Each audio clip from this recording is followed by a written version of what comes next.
What's up, everyone? Welcome to the video. We're here breaking down the Geico 500 at Talladega Super Speedway for Sunday, April 23rd. I can't wait for this race. It should be a good one. I love Talladega. I love super speedways, and they're always a fun time for DFS. And I'll tell you right now, I'm always honest with you guys. You can't really project this race out. I mean, you can to a degree. You know who the contenders are going to be. It's pretty much the same guys every time. But no matter what your name is, what kind of equipment you are in, or how good your team is, anybody and everybody can get caught up in a wreck here, so that's what makes this a bit chaotic.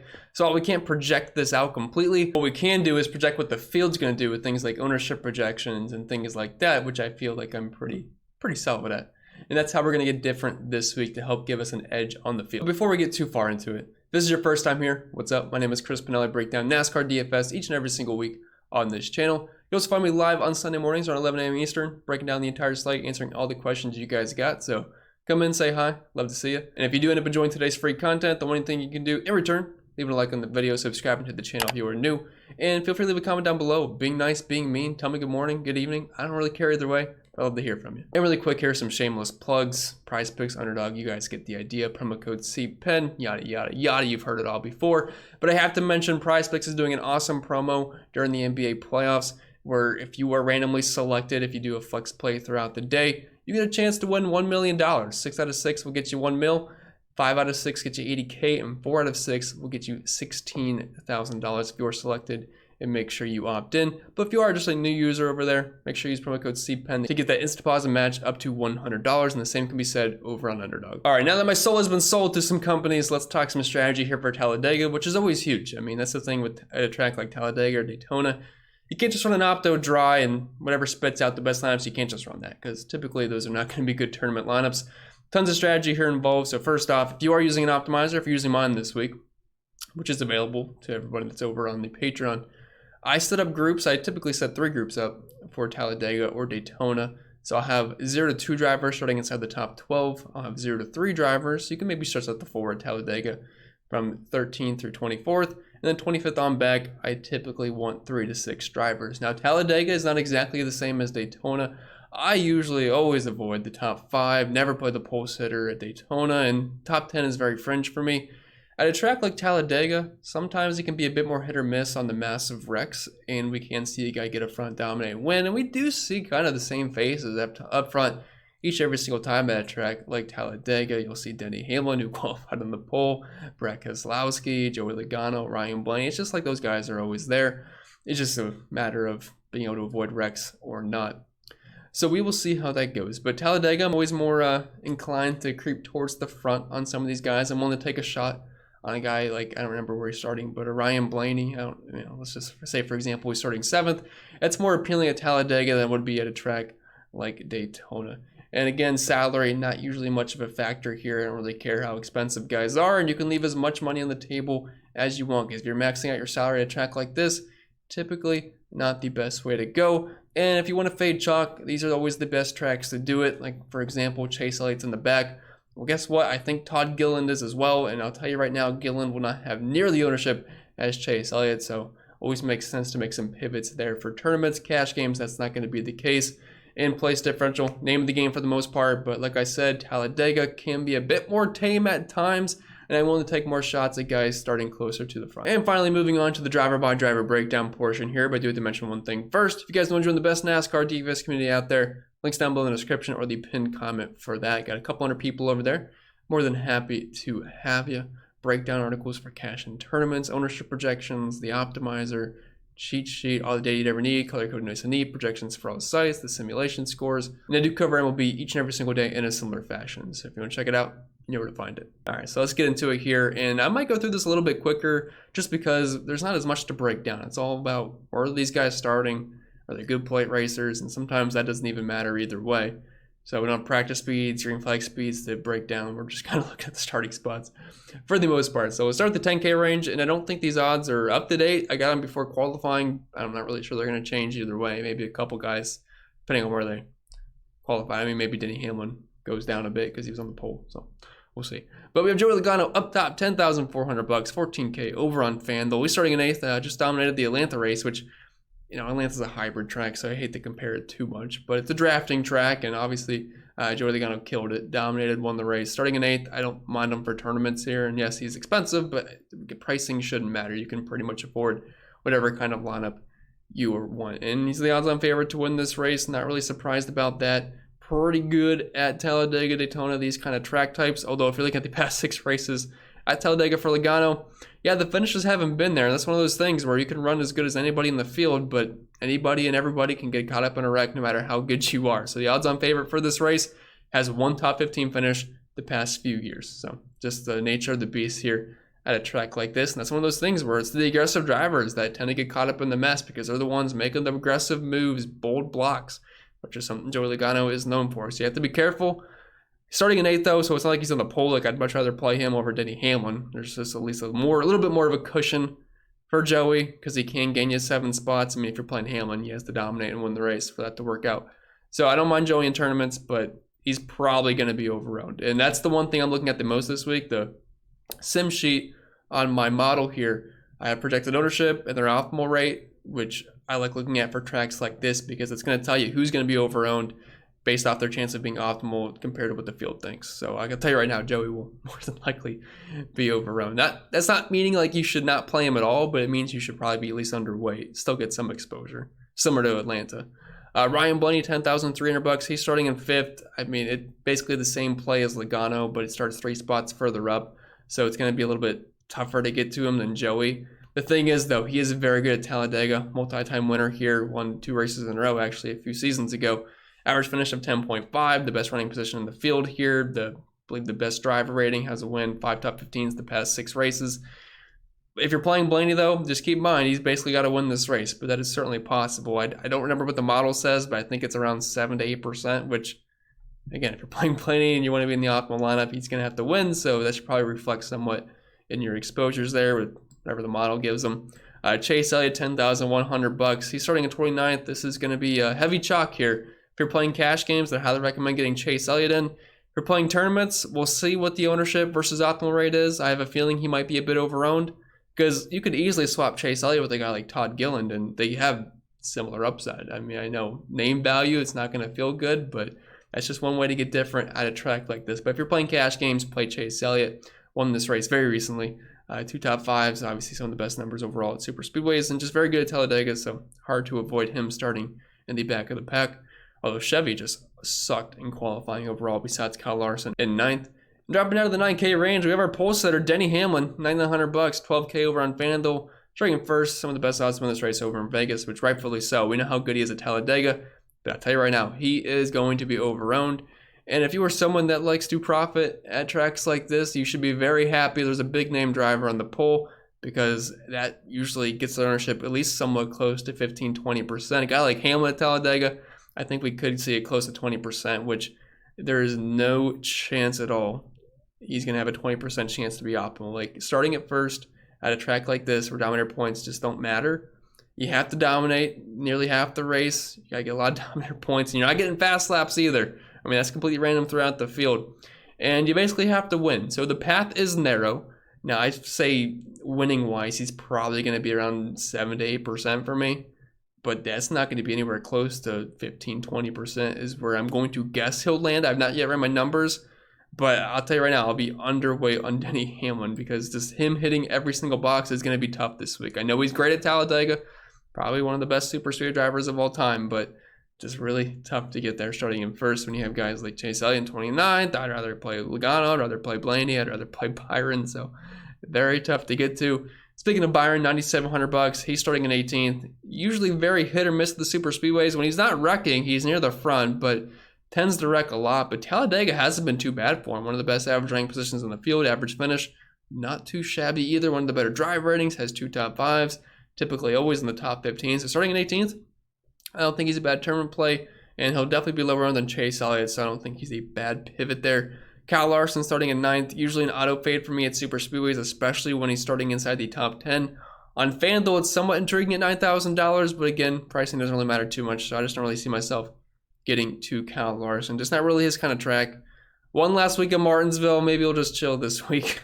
Ross Chastain, $9,400. He's starting in 23rd.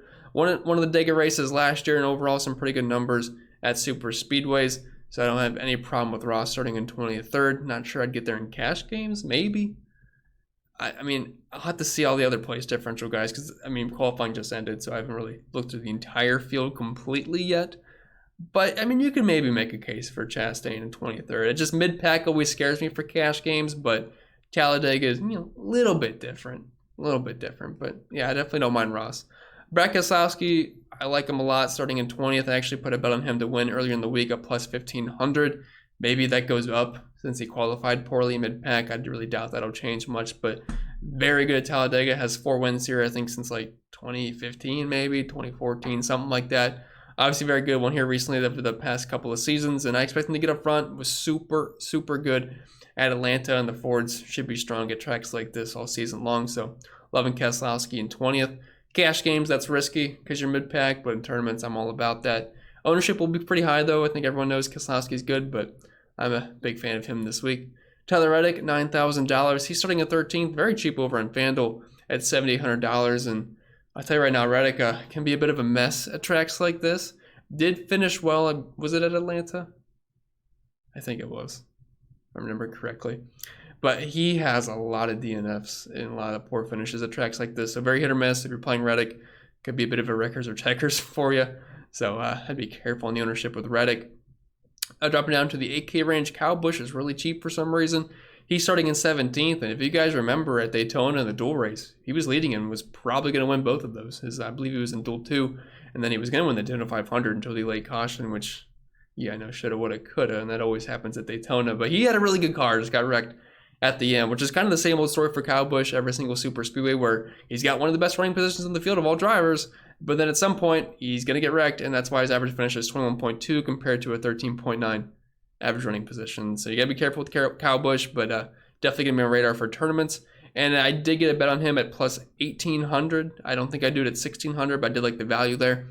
Dropping down to Bubba Wallace, $8,700, starting in 12th, one of the better super speedway drivers in the entire field. Pretty much always in the top 20, and is a winner at Talladega. So I think starting in 12th, that's interesting for tournaments. He's kind of like on that cutoff where he's not in the top 10, but he's also not going to offer you a ton of place differentials, so he could be a bit under the radar. And I wouldn't say he's like cheap or anything this week, and he's priced right by Kyle Busch and Christopher Bell, so this should keep the ownership somewhat lower. So I don't mind Bubba in tournaments. Bell and Truex, I'm probably just not going to play these guys. They'll have ownership just because they're kind of cheap for their names, and I mean, they had fast cars in qualifying, and people will play them. They always will because of the name, but I think it's a good spot to just probably not get to any of those guys, unless you think they're going to win. But their odds of winning for me are probably going to be in like that 3 to 4% range, which doesn't really justify them if they're going to be above, let's say, 10%. Alex Bowman, Ricky Stenhouse, just two guys with place differential side that you're going to want to get to. Stenhouse, obviously won Daytona 500, always going to be a threat at super speedways. He's won at Talladega before. Starting in 33rd, he's a guy where in cash games, you'll probably just play him. Same with Alex Bowman, and starting all the way back in 27th, very similar play to Chase Elliott. Similar to William Byron, though, in the case where it feels like he's either going to be contending for the win or just completely wrecked out, so you got to be careful with Bowman there, but just have 2 top 10s here over the past couple of seasons. So I don't mind Bowman, but ownership will more than likely be pretty high on him. Dropping down the 7K range, we have Chase Briscoe, $7,900. He's starting in 4th. Just kind of in the same group as Bell and Truex, where I just don't really think I'm going to get there much. Like, sure, if he wins, go for it, but we're talking like sub 3% chance of that happening. Kevin Harvick, $7,000, starting in 11th.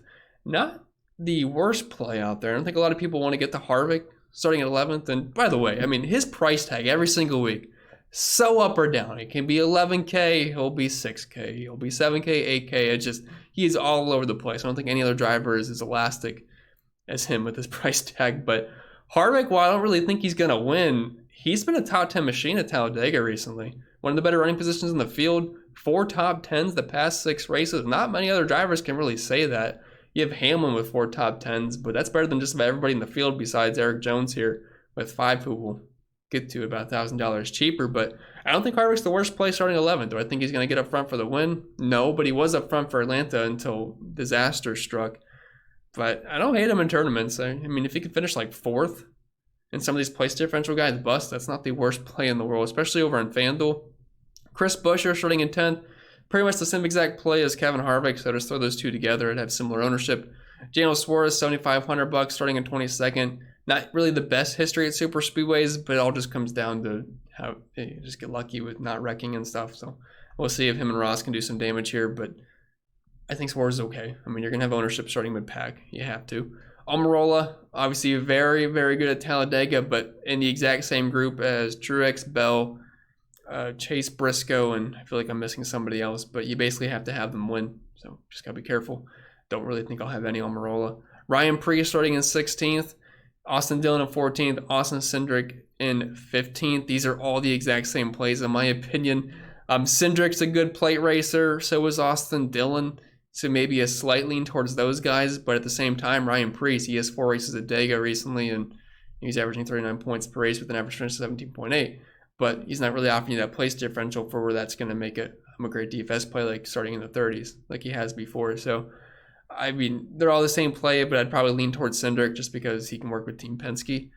Dropping down to the 6K range, we have one of the better Super Speedway drivers here, Michael McDowell, $6,800, 55 on FanDuel. He's starting at 21st mid-pack, so definitely looking like a tournament play. Just because you have some other big names starting by him, like you have Ross Chastain in 23rd, you have Bowman not too far off, Daniel Suarez. So Michael McDowell's not a bad pivot for tournaments, and overall some pretty good numbers at Dega. 5 top 5s, 5 top 20s, 2 top 5s, 3 top 10s. Average finish of 14.2. So I'm okay with Michael McDowell. Eric Jones, another guy that'll probably get ownership just based off of track history. He's actually averaging the most DraftKings points per race here over the past few seasons, the most FanDuel points. I believe the best average finish at 9.2, one of the better driver ratings, 5 top 10s the past 6 races. That's a very good history. And I believe the one race where he didn't get a top 10 over the past few seasons, I want to say he was near the front, then he was like the only car to wreck out during that race. And of course, I was very heavy on Eric Jones, so that sucked. So if I'm not lying to you guys, hopefully I'm not, that could have been a 6 for 6 on the top 10 streak for the past 3 years. Ty Gibbs, same boat as the other guy starting inside the top 5. I'm just not playing him. Justin Haley starting in 26, not a bad super speedway driver, just basically always contending for top 15s, top 20s, so I'm okay with him in tournaments. AJ Allmendinger, somewhat similar play, but I'll have less ownership on him. Corey LaJoie is going to be chalky. If you're playing cash games, I would just play him. I think I just say cash games weird, so hopefully I don't do that again. But yeah, I mean, LaJoie's just one of those guys where he's just a good plate racer. He's good at getting good finishes. Now, we'll say he's better at Daytona and Atlanta, tracks like that. Talladega, average finish of 22.8, so the numbers aren't as good. But, I mean, still starting in 34th, they're going to have some interest there. Austin Hill, if you don't know, he's an excellent plate racer in the Xfinity Series, and I believe he is plus 250 to win the Xfinity race today, which is insane for a track like Talladega. So I'm okay with some Austin Hill here starting in 31st. He is in the 62 car for Beard Motorsports this week, which reminds me, shout out to my man Brendan Gunn, was always a free square for DFS purposes, starting in 36, just always found his way to the top 20. So I miss him, rest in peace.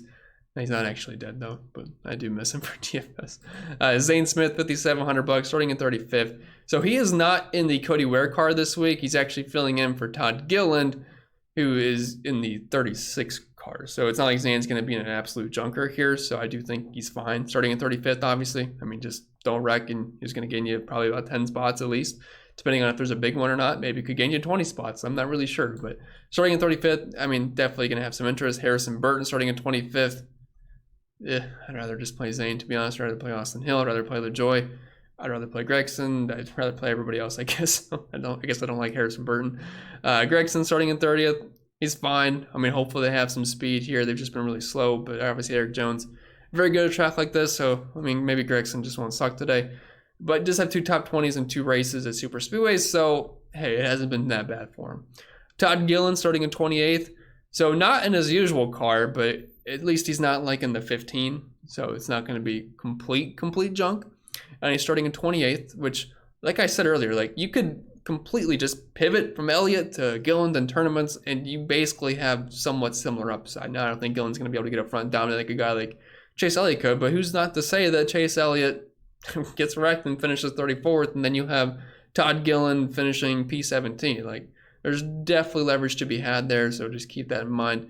Riley Herbst, $5,000, starting at 36, was a Daytona 500 hero for me. I think he finished like 11th or 10th. Not saying it's going to happen again. I mean, I'm always a little bit more hesitant to play the absolute scrubs at tracks like this, but you do have to at least prepare for it if there is a bunch of big ones.